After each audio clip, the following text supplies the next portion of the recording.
অনেকবার আপনাদের এই প্রশ্নের উত্তর দিয়েছি। আপনারা যে গাছপালা শাকসবজিগুলো গ্রহণ করছেন তাতেও তো প্রাণ রয়েছে, তাতে কি জীব হত্যা হচ্ছে না?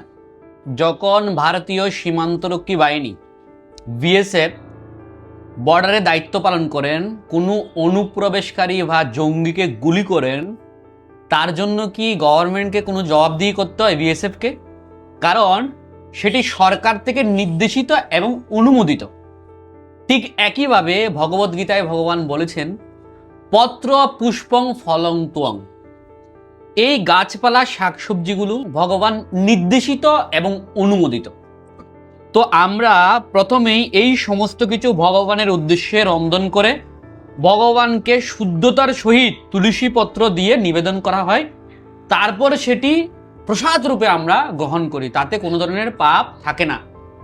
যদি সেটি ভগবানকে ভোগ না লাগিয়ে নিরামিষ স্বরূপ গ্রহণ করা হয়, তখন সেখানে গ্রাসে গ্রাসে পাপ ভোজন করতে হয়।